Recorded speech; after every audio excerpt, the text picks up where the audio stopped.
Eleanor Hart hadn't been in her attic in 15 years. At 72, she had no business climbing rickety stairs with nothing but a flashlight and stubborn determination. But the roof had leaked during last week's storm, and the contractor said she needed to check for water damage before he could give her an estimate. So here she was, dust coating her silver hair, cobwebs catching on her cardigan, crawling through boxes and old furniture that represented 6 decades of accumulated life. The attic of her childhood home in Savannah, Georgia, was a museum of memories she'd been avoiding. Her parents had died within months of each other 10 years ago, and Eleanor had inherited the house. She'd moved back from Atlanta, settled into her old bedroom, and promptly ignored everything above the second floor. Now, shining her flashlight into the far corner, she saw it. Water stains spreading across the ceiling, darkening the wood. Damn. That was going to be expensive. She was about to head back downstairs when something caught her eye. A small wooden chest, ornately carved, sitting beneath the leak. Water had dripped onto it, darkening the wood and causing the lid to swell. Eleanor didn't recognize it. She crawled over, knees protesting, and tried to open it. The lid was stuck. She pulled harder, and suddenly it gave way, spilling its contents across the dusty floor. Letters. Dozens of them. Maybe 100. All addressed to the same person. James Michael Sullivan, 1505, Bull Street, Savannah, Georgia. All in her handwriting. All unopened. All stamped. All never sent. Eleanor's hand trembled as she picked up the first envelope. The postmark date read August 15, 1972. 52 years ago. She would have been 20 years old. The summer she fell in love with Jamie Sullivan. The summer her parents tore them apart. The summer her heart broke so completely she thought it would never heal. She sat back on her heels, staring at the letters scattered around her like fallen leaves, and felt something crack open inside her chest, something she'd sealed away for half a century. "Oh my God," she whispered to the empty attic. "What did they do?" Eleanor carried the chest downstairs and set it on her kitchen table. The house was too quiet. It had been too quiet since her husband George died 3 years ago. George had been a good man, kind, stable, safe. She'd married him in 1975, 3 years after Jamie, and they'd had 42 years together. Not passionate, but comfortable. Not electric, but steady. She'd loved George. She really had. But she'd never stopped thinking about Jamie Sullivan. Now, sitting at her kitchen table with afternoon light streaming through the windows, Eleanor opened the first letter. Her 20-year-old self stared back at her through words written in looping cursive. "Dear Jamie, it's been 3 days since my parents sent you away. 3 days since they told me I'd never see you again. 3 days since they said you were unsuitable and that I needed to forget you and focus on my future. I can't forget you. I don't want to forget you. They won't tell me where you went. They won't give me your address. They said it's for my own good, that you'd only hold me back, that you were a factory worker's son with no prospects and I was meant for better things. But Jamie, you are the better thing. You're the best thing that ever happened to me. I'm writing this letter even though I don't know where to send it. Maybe I'll find a way. Maybe someone will help me. Maybe God will deliver it on the wind. I love you. I'll always love you. Please don't forget me.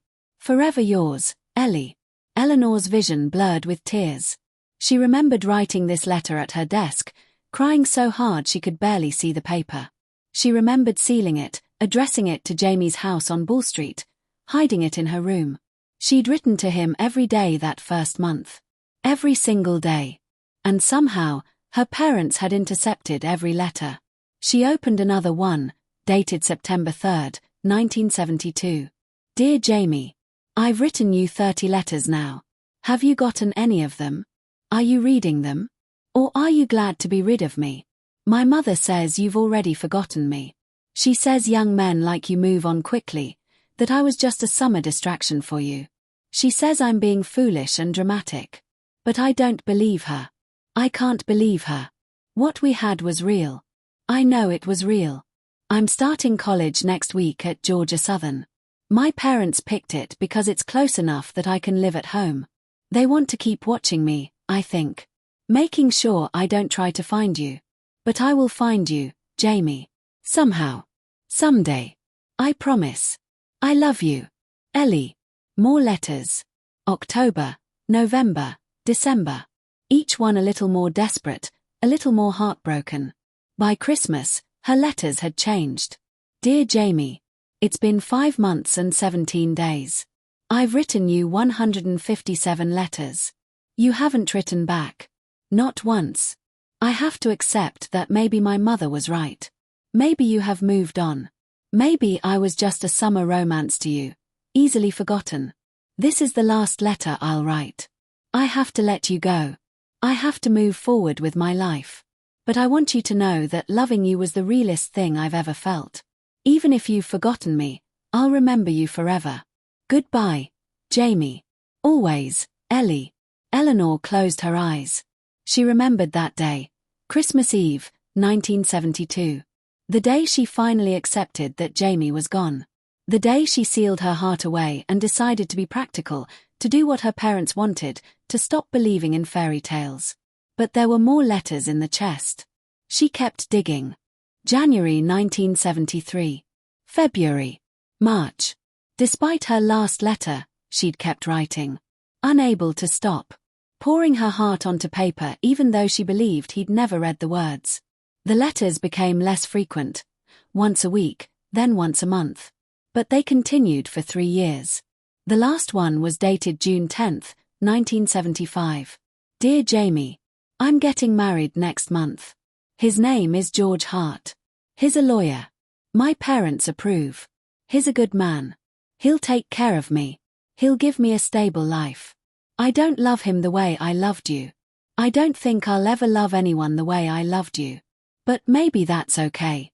Maybe that kind of love only happens once. Maybe I should be grateful I got to feel it at all, even if it was just for one summer. I hope you're happy, wherever you are.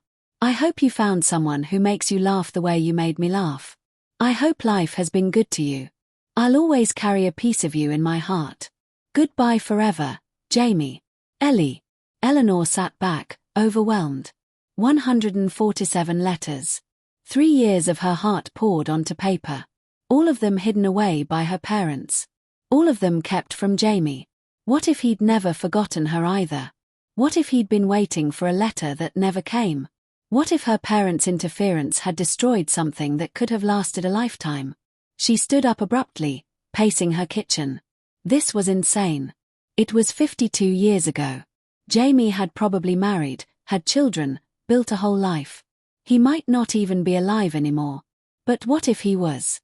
Eleanor walked to her desk and opened her laptop. Her hands shook as she typed. James Michael Sullivan, Savannah, Georgia. The search results loaded slowly, and her heart hammered against her ribs like a trapped bird. There, halfway down the first page.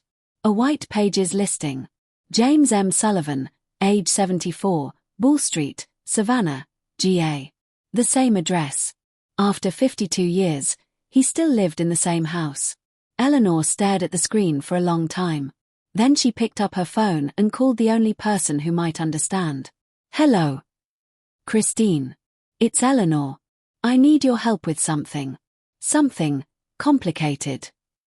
Christine Morrison had been Eleanor's best friend since the 3rd grade. They'd survived braces, bad perms, first periods, and broken hearts together. They'd been bridesmaids at each other's weddings. They'd raised their children practically as siblings. And when George died, Christine had been the one who sat with Eleanor through the long, dark nights. Now, sitting in Eleanor's kitchen with the chest of letters between them, Christine's eyes were wide with shock. Your parents kept all of these, Christine said, holding up a handful of envelopes. Ellie, this is unconscionable. I know. Did you have any idea? Any suspicion? Eleanor shook her head. I thought Jamie just didn't care. I thought I wasn't important enough for him to write back. I spent 3 years writing to someone I thought had forgotten me, and the whole time. Her voice cracked. The whole time, he never got a single word. Christine picked up one of the letters, scanning it quickly. These are beautiful, Ellie. And heartbreaking. You really loved him. I did. Eleanor's voice was barely a whisper. More than I've ever loved anyone. More than George. Eleanor was quiet for a moment. George was my husband. I built a life with him. I was grateful for him. But Jamie was different. Jamie was the one I chose before I learned to be practical. Christine set down the letter. So what are you going to do? I don't know. That's why I called you. Do you want to see him again? I don't know. Christine, it's been 52 years. He probably has a wife, grandchildren. What am I supposed to do? Show up at his door with a box of old letters and say, hey, remember me? Sorry for never writing back. But you did write back. You wrote back 147 times. He doesn't know that. Christine leaned forward, her expression serious. Ellie, listen to me. You're 72 years old. You've been given a gift, a chance to answer a question you've been carrying for half a century. You can spend the rest of your life wondering what if, or you can find out. What if he hates me? What if he thinks I abandoned him? What if he's been wondering about you too? Christine countered. What if he's spent 50 years thinking you forgot him? Eleanor looked at the letters spread across her kitchen table, physical evidence of a love her parents had tried to erase. I'm scared, she admitted. Of course you are. You're about to confront your past. But here's what I know about you, Eleanor Hart. You're one of the bravest people I've ever met. You raised 3 kids. You built a career. You survived losing George. You can do this. Will you come with me? Christine smiled. I thought you'd never ask. They decided to do reconnaissance first. The next morning, Christine drove them down Bull Street in her ancient Honda Civic. They crawled past Jamie's house 3 times before Eleanor finally let Christine park across the street. The house was a modest 2-story with blue shutters and a well-kept garden. An American flag hung from the porch. A silver Toyota sat in the driveway. Someone's home, Christine observed. Or someone lives there. Doesn't mean it's Jamie. Only one way to find out. But Eleanor couldn't move. She sat frozen in the passenger seat, staring at the house where Jamie had grown up, where they'd spent so many evenings on the porch swing, talking about their dreams. What if he doesn't remember me? She whispered. Ellie, you were his first love. Trust me, he remembers. Before Eleanor could respond, the front door opened. A man stepped out onto the porch. Tall, silver-haired, wearing jeans and a flannel shirt. He carried a watering can and moved toward the hanging baskets of flowers. Eleanor's breath caught. Even after 52 years, even with age having softened and weathered his features, she knew that face. Those shoulders. That way of moving, careful and deliberate. That's him, she breathed. Christine, that's Jamie. They watched as he watered the flowers, humming something they couldn't hear. He looked peaceful, content, maybe a little lonely, but not unhappy. Then, as if sensing their gaze, he turned and looked directly at the car. Drive. Eleanor hissed. Christine, drive. Calm down, he can't possibly. But Jamie was walking down his porch steps, heading toward the street, squinting at the car with curiosity and maybe, Eleanor's heart seized, recognition. Christine started the engine and pulled away smoothly, leaving Jamie standing on his sidewalk, hand raised to shield his eyes from the sun, staring after them. That was subtle, Christine said dryly. He saw me. Oh God, he saw me. What if he recognized me? Would that be so terrible? Eleanor pressed her hand to her racing heart. I need time. I need to think.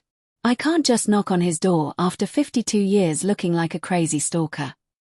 Then we need a plan, Christine said, turning the corner. A proper, dignified approach. Like what? Christine was quiet for a moment, thinking. Then she smiled. The community center. The one on Habersham. They have that Thursday night social for seniors. Singles and widowers and widows. Dancing, dinner, that sort of thing.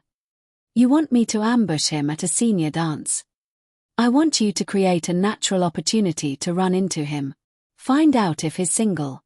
Feel out the situation. Then decide if you want to give him the letters. Eleanor considered this. It was less terrifying than showing up at his door, at least. What if he's married? Then you introduce yourself, catch up like old friends, and go home. No harm done. And if he's not? Christine grinned. Then you ask him to dance, you beautiful fool. Eleanor changed her outfit 6 times before Christine physically removed the clothes from her hands. You look beautiful, Christine insisted. Stop fussing. Eleanor examined herself in the mirror. She'd chosen a simple navy dress, pearls, low heels. Her silver hair was styled in soft waves. At 72, she thought she looked, well, like exactly what she was. An elderly woman trying to recapture something from her youth. This is ridiculous, she said. I'm being ridiculous. You're being brave. There's a difference. They arrived at the community center at 7 o'clock. The event was already in full swing, soft jazz playing, about 30 people milling around with drinks and appetizers, the dance floor mostly empty except for a few adventurous couples. Eleanor scanned the room anxiously. No Jamie. Relief and disappointment warred in her chest. He's not here, she said. Let's go. We just got here. Give it time. Have a drink. Relax. Christine steered her toward the refreshment table and pressed a glass of wine into her hand. Eleanor sipped it, her eyes constantly moving toward the door. 20 minutes passed. Then 30. Eleanor was starting to think this had been a terrible idea when the door opened and Jamie Sullivan walked in. He was alone. He wore khakis and a button-down shirt, his silver hair neatly combed. He looked uncertain, like he wasn't sure he belonged there, and Eleanor's heart twisted with unexpected tenderness. That's him, she whispered to Christine. Go talk to him. I can't just. Then let him come to you. Go stand near the piano. Look approachable. Before Eleanor could protest, Christine was steering her across the room, positioning her near the upright piano where someone was playing soft jazz. Then Christine disappeared into the crowd, leaving Eleanor stranded. Jamie was getting punch from the refreshment table. An older woman, probably 75, with aggressively dyed red hair, was talking to him. He smiled politely but seemed to be looking for an escape route. Eleanor turned toward the piano, pretending to be interested in the music, her heart hammering. She sensed rather than saw him approach. Felt his presence behind her. Smelled something familiar, Old Spice and soap, the same scent from 50 years ago. Excuse me, he said, and oh God, his voice, deeper now but still with that same gentle rasp. This is going to sound crazy, but, do I know you? Eleanor turned slowly. Up close, she could see the lines around his eyes, the slight tremble in his hands, the way age had softened his features. But his eyes, those were exactly the same. Brown and warm and kind. I don't think so, she managed, her voice steadier than she felt. I'm Eleanor. Eleanor Hart.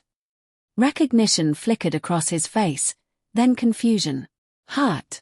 Did you used to be Eleanor Morrison? Her maiden name. He remembered. Yes, she whispered.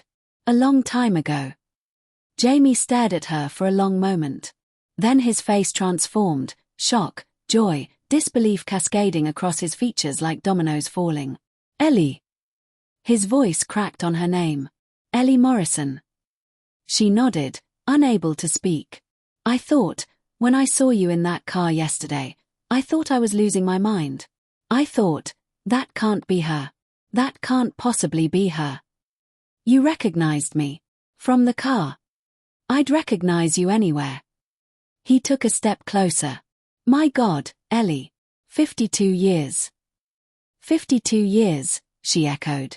They stood there, staring at each other while jazz played and strangers danced and the world continued spinning around them. Would you like to sit down?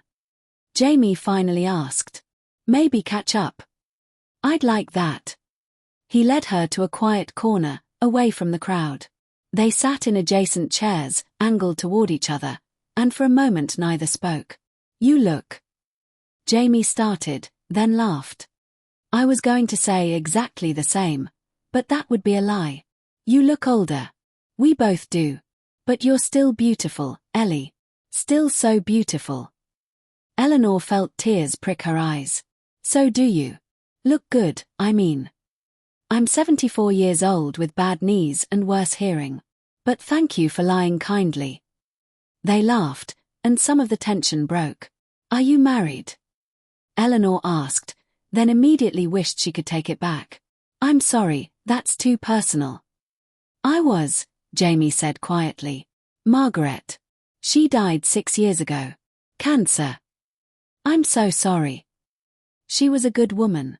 We had 38 years together. 2 kids, 3 grandchildren. He paused. What about you? Widowed too. 3 years now. George was. He was good to me. We had a good life. Jamie nodded slowly. I'm glad. I'm glad you were happy. Were you? Happy, I mean. He considered the question. I was content. Margaret was kind and patient and loved me in her way. But... He stopped, seeming to reconsider. But what? Jamie looked at her with those brown eyes that had haunted her dreams for half a century. But there was always a ghost in our marriage, Ellie. I never stopped wondering what happened to you. Why you never wrote back. Why you just disappeared. Eleanor's breath caught. Jamie, I'm not blaming you, he said quickly. You were 20 years old. Your parents clearly had other plans for you. I was just a factory worker's son. I understood. No, Eleanor said firmly. No, you don't understand. I did write back. Jamie, I wrote to you every day for 3 months. Every single day. His face went very still. What? I found them. 2 days ago, in my attic. A chest full of letters. 147 letters that I wrote to you over 3 years. My parents intercepted them all. They hid them from me. From you.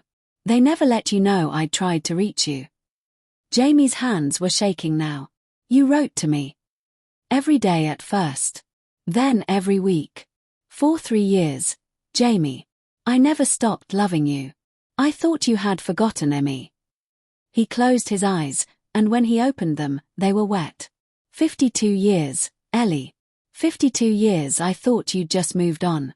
Thought I wasn't good enough. Thought you'd forgotten about that summer we had. I never forgot. Not for a single day. They sat in silence, absorbing this revelation.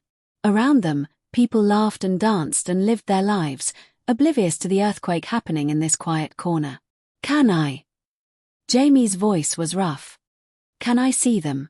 The letters. Eleanor reached into her purse and pulled out 3 envelopes. She'd brought a few, just in case. These are just samples. There are so many more. Jamie took them with trembling hands. He opened the first one and read it slowly, his lips moving silently. When he finished, he looked up at her with tears streaming down his face. You loved me, he said wonderingly. All this time, I thought I was just a summer romance to you, but you really loved me. I loved you more than anything, Eleanor whispered. She stopped, unable to finish. Still what? Eleanor took a deep breath. This was it. The moment of truth. I still think about you. I still wonder what our life would have been like if my parents hadn't interfered. She laughed shakily. I still love you, Jamie Sullivan. After 52 years and a whole lifetime lived, some part of me still loves you. Jamie set down the letters carefully. Then he reached out and took her hand, the first time they'd touched in over half a century. His hand was warm, slightly rough, achingly familiar. Dance with me, he said. What? Dance with me, Ellie. The way we used to at the pavilion by the river. Remember? She remembered. Those summer nights in 1972, music drifting across the water, Jamie's arms around her, believing they had forever. I remember, she said. He stood and offered his hand. She took it, and he led her to the dance floor. The song playing was something slow and sweet. Jamie pulled her close, not as close as they used to dance, but closer than strangers. They swayed together, finding their rhythm, and it was like no time had passed at all. I'm sorry, Eleanor whispered against his shoulder. I'm so sorry for all the years we lost. Don't, Jamie said. Don't apologize for something that wasn't your fault. Your parents, they made their choices. We made ours. We lived our lives. But what if? No offense, he said firmly. We can't change the past, Ellie. We can only decide what we do with now. She pulled back to look at him. What do you want to do with now? Jamie smiled, that same smile she remembered, just slightly weathered by time. I want to read every single letter you wrote me. I want to hear about your life, your children, your joys and sorrows. I want to know everything I missed. And then? He paused. Then I want to see if maybe, just maybe, we can find our way back to what we lost. We're 72 and 74 years old. So is that even possible? Can you really go back? I don't know, Jamie admitted. But I think we owe it to our 20-year-old selves to try. Don't you? Eleanor thought about the girl she'd been, heartbroken, determined, so certain that love could conquer anything. She thought about the woman she'd become, practical, careful, always choosing safety over risk. And she thought about Christine's words, you're about to be given a gift, a chance to answer a question you've been carrying for half a century. Yes, she said. Yes, I think we do. They started slowly, carefully, like two people learning to walk after a long illness. Jamie came to Eleanor's house the next day. She gave him the chest of letters, and he sat at her kitchen table reading them one by one. He laughed, he cried, he shook his head in wonder. It took him 3 hours to read them all. When he finished, he looked up at her with red-rimmed eyes. I can't believe you held on to me for so long, he said. Even after you married George. Even after you built a whole life. Part of you was still holding on to me. Was that wrong? Eleanor asked. Was I being unfair to George? I don't know, Jamie admitted. I held on to you too. I married Margaret, I loved her the best I could, but there was always a corner of my heart that belonged to that summer in 1972. Margaret knew. She never said anything, but she knew. Did it hurt her? Probably. But she also understood. She'd lost someone too, before she met me. Her high school boyfriend died in Vietnam. We were both loving each other with slightly broken hearts. Eleanor poured them both coffee. Tell me about your life. The 40 years I missed. So Jamie told her. About working at the auto plant, about marrying Margaret in 1976, about their daughter Sarah and son Michael. About grandchildren, Emma, Lucas, and baby Sophia. About Margaret's long fight with cancer, about the loneliness that had followed her death. And you, he asked. Tell me about George. About your children. Eleanor shared her story too. The law career George had built. Their 3 children, Daniel, Rebecca, and Amy. 5 grandchildren scattered across the country. George's sudden heart attack 3 years ago, leaving her alone in this too big house with too many memories. They talked until the afternoon sun slanted long across Eleanor's kitchen floor. Then Jamie looked at his watch and stood reluctantly. I should go. Let you rest. Can I see you again? Eleanor asked, hating how uncertain she sounded. Jamie smiled. Ellie, if you'll let me, I'd like to see you every day for however many days we have left. Her heart soared. I'd like that too. He kissed her cheek, a gentle, chaste kiss that still sent electricity through her, and left. Eleanor stood at her door watching him drive away, then immediately called Christine. So? Christine demanded. How did it go? Chris, I think I'm falling in love again. Again. Honey, you never stopped. Over the next weeks, Eleanor and Jamie began building something new on the foundation of something old. They had dinner together 3 times a week. They went to the botanical gardens and the history museum. They drove out to Tybee Island and walked on the beach, holding hands like teenagers. They introduced each other to their children, which was awkward and strange and eventually lovely. Jamie's daughter Sarah hugged Eleanor and whispered, "Thank you for making my dad happy again." Eleanor's son Daniel pulled her aside and said, "Mom, I haven't seen you smile like this since, well, maybe ever." They went to the pavilion by the river, the same place they'd danced in 1972. It was run down now, the wood weathered and graffitied, but they didn't care. They played music from Jamie's phone and danced under the stars, and for a moment they were 20 and 22 again, with their whole lives ahead of them. "I have something for you," Jamie said one evening as they sat on Eleanor's porch swing. He handed her a leather journal, worn and old. "What is this?" "Open it." She did. Inside, on the first page, was a letter in Jamie's handwriting, dated August 18, 1972. "Dear Ellie, it's been 3 days since your parents sent me away. 3 days since I last saw your face. 3 days since I held you. I'm writing this letter even though I don't know if you'll ever read it. Your mother made it very clear I'm not welcome in your life anymore. But I need to put these words somewhere, even if it's just into this empty notebook. I love you. I'll always love you. No matter what happens, no matter where life takes us, please know that this summer with you was the best thing that ever happened to me. If you're reading this someday, know that I never forgot you. I never stopped loving you. Forever yours, Jamie." Eleanor looked up at him, tears streaming down her face. "You wrote to me too." "For 2 years, Jamie said. "Not as long as you, but I couldn't seem to stop. I kept thinking maybe somehow the universe would deliver my words to you. Can I read them? They're yours. They were always meant for you." Eleanor spent that night reading Jamie's letters, 2 years of longing and love and heartbreak that mirrored her own.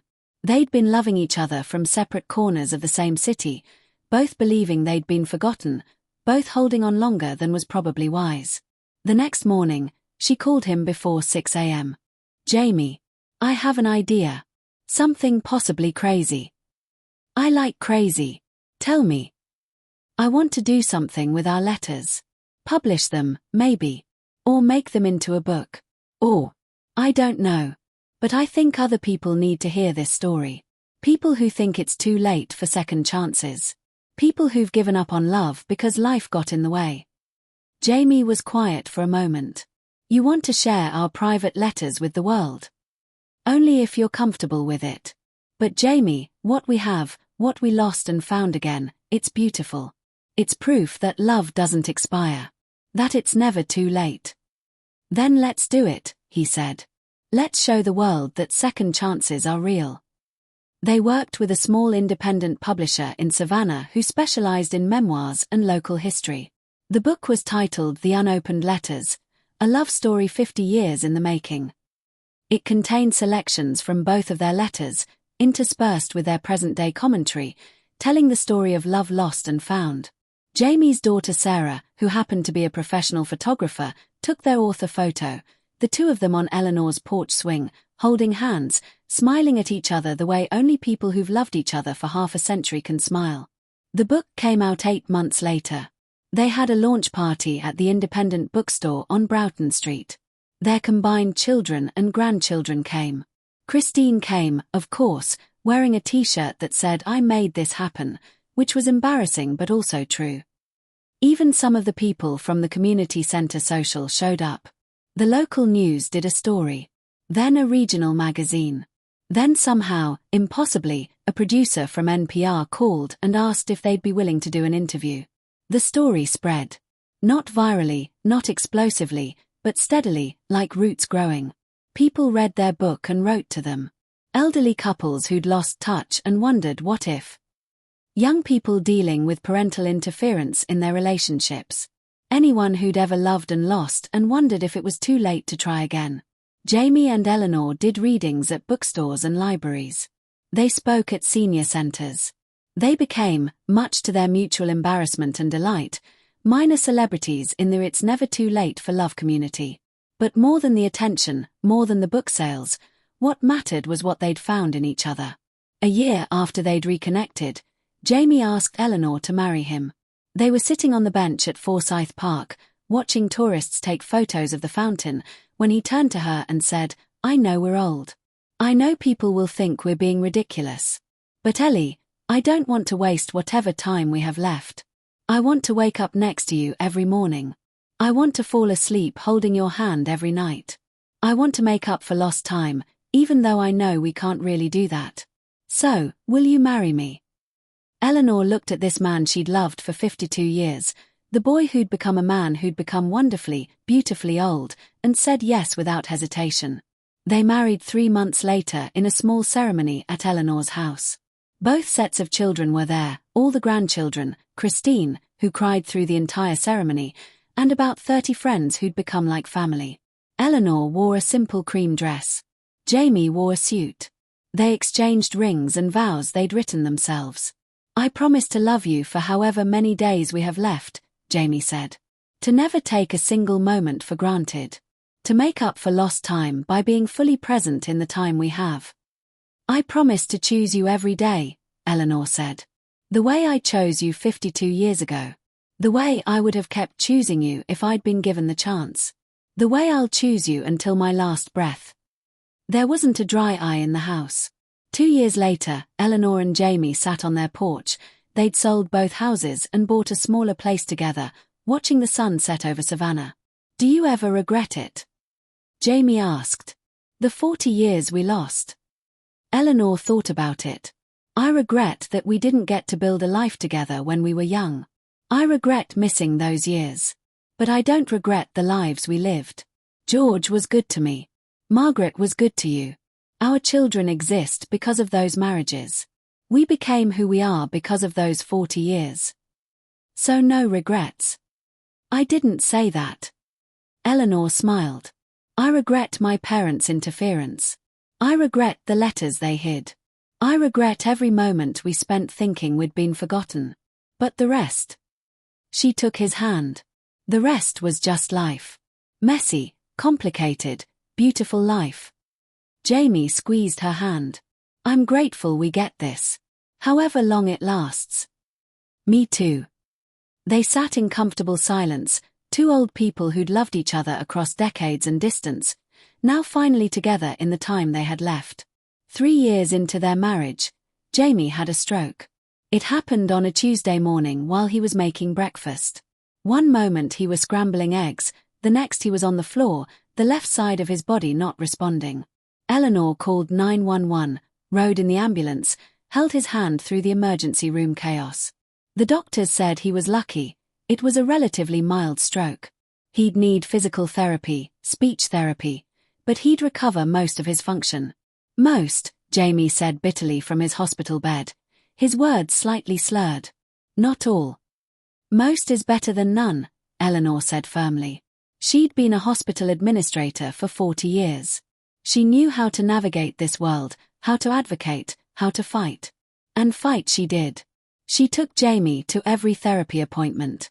She did exercises with him at home. She modified their house, grabbed bars in the bathroom, a ramp at the front door, reorganized furniture to make walking easier. Jamie hated it. Hated being dependent. Hated that his left hand shook. Hated that he sometimes couldn't find the words he wanted to say. "This isn't what you signed up for," he said one night, frustrated tears running down his face. "You didn't agree to marry an invalid." "I agreed to marry you," Eleanor said. "In sickness and health. That wasn't just words, Jamie." "But we've barely had any health. Mostly just sickness." Eleanor climbed into bed beside him, curling against his good side. "We've had 3 years of waking up together. 3 years of morning coffee on the porch. 3 years of holding hands. 3 years of not being alone. That's more than we thought we'd ever have. It's not enough. It never would have been enough. We could have had 50 years and it still wouldn't have been enough." She kissed his cheek. "But it's what we have. And I'm not giving up on it. On us. So stop feeling sorry for yourself and do your exercises." Jamie laughed despite himself. "You're mean." "I'm practical. There's a difference." Jamie did recover, slowly but steadily. 6 months after the stroke, he was walking without a cane. His speech had improved. His hand still shook, but less. And something unexpected happened. The stroke had shaken loose something in him. Some fear or pride or barrier he'd been carrying. "I want to tell our story," he announced one morning over coffee. "The real story. Not just the book. I want to talk about what it cost me to lose you.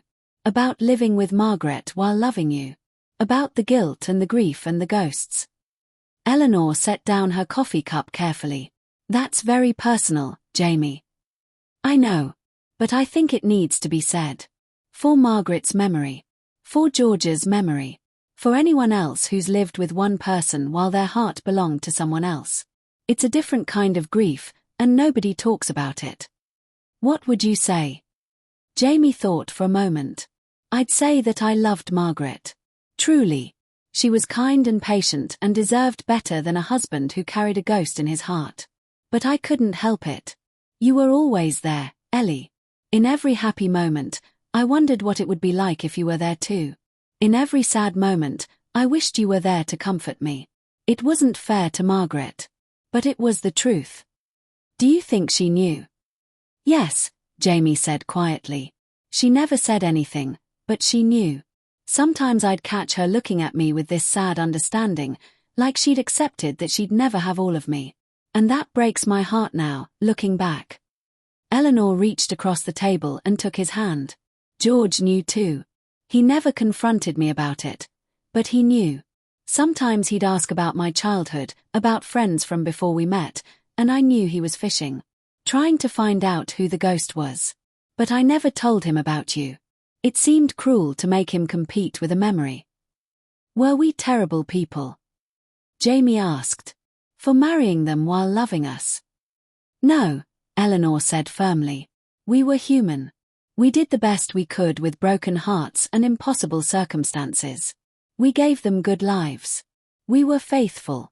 We were kind. We just couldn't completely let go of each other. And now? Now we don't have to. They did a second interview with NPR, this time about the complexity of love, about loving one person while married to another, about the ghosts we carry and the lives we build around them. It was controversial. Some people criticized them for being disloyal to their late spouses. Some said they were romanticizing emotional infidelity. Some accused them of being selfish. But others, so many others, reached out with gratitude. A woman from Ohio wrote, "Thank you for saying what I've never been able to admit. I loved my husband, but I never stopped loving my high school boyfriend who died in a car accident. I felt guilty about it my whole marriage. Your story made me realize I'm not a terrible person. I'm just human." A man from Florida called, "I married my wife on the rebound. I was heartbroken over someone else, and she was kind and available. We had 42 years together and they were good years. But I always wondered about the one who got away. Hearing you two talk about it, it helped me forgive myself." The letters kept coming. Hundreds of them. People who'd lived with divided hearts, who'd loved as well as they could while carrying someone else in their memories, who'd felt guilty and ashamed and alone. Jamie and Eleanor answered as many as they could. They reminded people that the heart has infinite capacity, that loving one person doesn't erase another, that we're all just doing the best we can with the messy reality of human emotion. "We're not saying it was right," Eleanor said in a follow-up interview. "We're just saying it was real. And real is complicated." On their 5th anniversary, 5 years since that dance at the community center, their combined families threw them a party. Jamie's daughter Sarah and son Michael flew in from California and Georgia. Eleanor's 3 children, Daniel, Rebecca, and Amy, came from various corners of the country. All 8 grandchildren attended, along with Christine, of course, and dozens of friends from the Renaissance Club and the wider community. The party was held at the gallery where Robert's photographs had premiered, where this whole impossible second chance had begun. Someone had created a slideshow, photos of Jamie and Eleanor as young people in 1972, photos from their separate marriages, photos from the last 5 years. The contrast was striking, young and old, separate and together, lost and found. Sarah stood up to make a toast. "I never met my mother's rival," she said with a smile, looking at Eleanor. "My mom died before you two reconnected. But I remember her talking about Dad's first love. She called her the summer girl. She said, 'Your father loved me, but he was in love with the summer girl.' I was young and I didn't understand the difference. Now I do." She paused, collecting herself. "When Dad called to tell me he'd found you, Eleanor, my first reaction was anger. How dare this ghost from the past come back and disturb the memory of my mother? But then I saw Dad. Really saw him. And he was alive. More alive than he'd been in the 6 years since Mom died. More alive than he'd maybe ever been. And I realized, Mom would have wanted this. She loved Dad enough to share him with a ghost. She'd definitely love him enough to let him be happy with the real thing. There wasn't a dry eye in the room. Eleanor stood, her voice shaking. Your mother was a better woman than I might have been in her position. Margaret gave Jamie a good life. She loved him well. And I will spend the rest of my days being grateful to her for taking care of the man I loved when I couldn't. Jamie struggled to his feet, his left side still a bit weak but stronger now. And George, he said, looking at Eleanor's children, was the kind of man who gave Ellie stability and love and a good life. He deserved better than a wife who carried a ghost. But he loved her anyway. Both of our late spouses were better people than we deserved. Daniel, Eleanor's oldest son, stood. But you loved them back. You were faithful. You were kind. You raised families and built lives and honored your commitments. Yeah, you carried some part of each other the whole time, but... He smiled. But I think that made you better spouses, not worse. You knew what loss felt like. You never took your marriages for granted. You chose gratitude over resentment. Is that true? Rebecca asked her mother directly. Did loving Jamie make you a better wife to Dad? Eleanor thought about it carefully. Yes, she said finally. Because I knew what it felt like to lose someone I loved. I never wanted George to feel that. So I tried harder. I showed up more. I chose him every day, even when part of my heart lived somewhere else. That's all any of us can do, Christine interjected, raising her glass. Choose the people we're with. Show up. Love as well as we can. And if we're incredibly, impossibly lucky, we get a second chance at the end. Like these two idiots. She grinned at Eleanor and Jamie, who spent 50 years apart because of some letters that never got sent, and who are now making the rest of us believe in miracles. To second chances, someone called. To love that endures, someone else added. To Eleanor and Jamie, everyone chorused. The couple stood together, holding hands, surrounded by the messy, complicated, beautiful family they'd created separately and were now blending together. It wasn't perfect. There were still awkward moments, still grief for the spouses who'd died, still questions without easy answers. But it was real. And real, as Eleanor had said, is complicated. And also wonderful. Jamie died in his sleep 7 years after they'd reconnected, 8 years after Margaret's death, just shy of his 82nd birthday. Eleanor woke up beside him and knew immediately. She didn't scream. She didn't panic.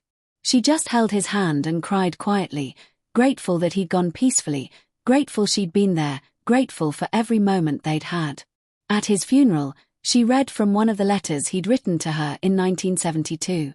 Dear Ellie, I don't know if you'll ever read this, but I need to write it anyway. I need to tell you that loving you was the best thing I ever did. Even if it ends in heartbreak. Even if I never see you again. Even if this summer is all we ever have. It was worth it. You were worth it. Love, Jamie. He was right, Eleanor said, looking out at the crowded church. Love is always worth it. Even when it hurts.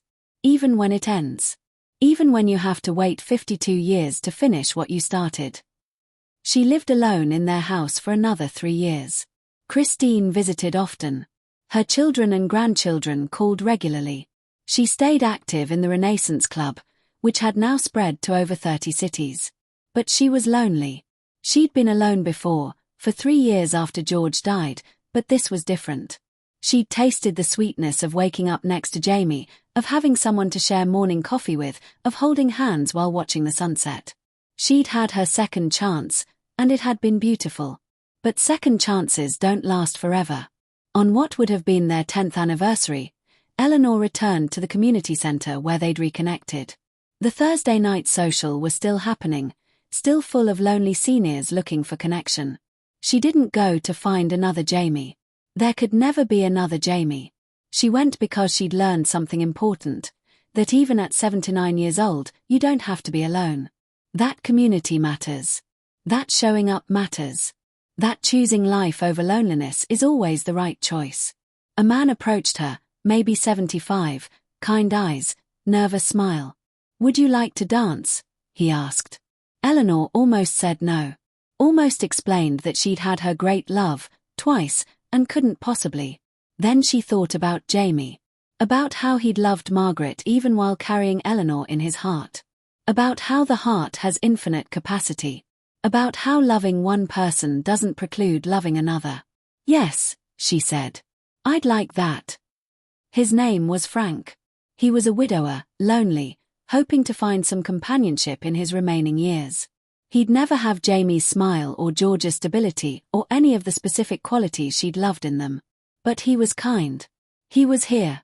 He was trying. And that was enough. Eleanor danced with Frank, and then she danced with 2 other men, and then with Christine, who'd shown up to check on her. She laughed and talked and felt, for the first time since Jamie died, like maybe she could be happy again. Not the same kind of happy. Not the lightning strike, 50 years in the making, miracle kind of happy. Just regular, everyday, alive and choosing joy kind of happy. And that was okay. Eleanor Hart died peacefully at 84, 5 years after Jamie, surrounded by her children and grandchildren.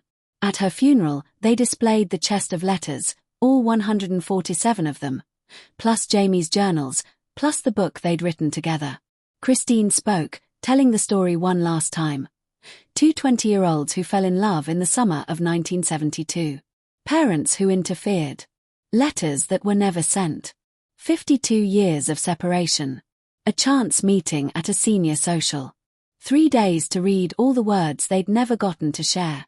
Eleanor used to say that finding those letters was the worst and best thing that ever happened to her, Christine said. Worst because it proved her parents had lied, had stolen 50 years from her and Jamie. Best because it gave her answers. Because it led her back to him. Because it proved that love, real love, doesn't expire. She held up one of Eleanor's last journal entries. "People ask me if I'm angry. Angry at my parents for hiding the letters. Angry at fate for keeping Jamie and me apart. Angry that we only got 7 years together instead of a lifetime. I'm not angry. I'm grateful. Grateful we found each other again. Grateful we got to read every word we'd written. Grateful for 7 years of waking up together. Grateful that I got to love Jamie Sullivan in 1972 and again in my 70s. Grateful that I also got to love George and build a life with him. Grateful for my children and grandchildren, none of whom would exist if my parents hadn't interfered. Life is messy and complicated and rarely works out the way we plan. But that doesn't make it less beautiful. Sometimes the detours are where we find the best parts of the journey. I loved Jamie. I loved George. I loved the life I built and the second chance I was given. I wouldn't change any of it, even the painful parts, because all of it, led me here. To this moment. To this gratitude. To this peace. It's enough. It's more than enough. It's everything. Christine folded the paper and looked out at the mourners. Eleanor taught me, taught all of us, that it's never too late. Never too late to tell the truth. Never too late to forgive. Never too late to take a chance on love. She was 72 when she found Jamie again. 72. And she didn't hesitate. She didn't say I'm too old for this. She just said yes. Yes to possibility. Yes to risk. Yes to love. That's her legacy. Not the book, not the letters, not even the love story. Her legacy is the courage to say yes when every practical bone in your body says no. The courage to believe in miracles when experience has taught you they don't exist. The courage to open your heart one more time, even when you've already lost so much. Years later, a young woman named Sophie, Eleanor's granddaughter, found herself in the Savannah library, researching her grandmother's story for a college thesis. She was 22, the same age Eleanor had been when she'd married George. The same age Jamie had been when he'd been sent away. Sophie had grown up hearing the story of the unopened letters. It was family legend. Proof that true love exists, that sometimes miracles happen, that it's never too late. But sitting in the library with Eleanor's journals and Jamie's letters spread before her, Sophie saw something else. She saw two people who'd loved each other deeply but who'd also loved others. Who'd built good lives in the absence of each other. Who'd made choices and compromises and found happiness in unexpected places. The story wasn't just about lost love found. It was about resilience. About making the best of what you have. About the courage to love again and again, even when love has hurt you. Sophie thought about her own life, about the boyfriend who'd broken her heart last year, about how she'd sworn off love, decided it wasn't worth the risk. And she thought about her grandmother, 72 years old, discovering that the boy she'd loved had never forgotten her, and saying yes to dancing with him. To trying again. To risking her heart one more time. Sophie closed the journals and made a decision. She pulled out her phone and texted the boy she'd been avoiding, "Want to get coffee?" It was terrifying. It might end badly. She might get hurt again. But her grandmother had taught her that love is always worth the risk. That the heart has infinite capacity. That it's never too late to try again. And if Eleanor could be brave at 72, Sophie could be brave at 22. The boy texted back, "Yes. When?" Sophie smiled. "Now." And just like that, another love story began. Not a miracle. Not destiny. Just two people choosing to be brave. Choosing to try. Choosing to believe that maybe, just maybe, this time it would work. Just like Eleanor and Jamie had chosen. Just like millions of people choose every day. Because love, in the end, is always a choice. To risk. To hope. To try again. And sometimes, not always, but sometimes, the universe rewards that courage with something beautiful. Something worth waiting for. Something worth everything.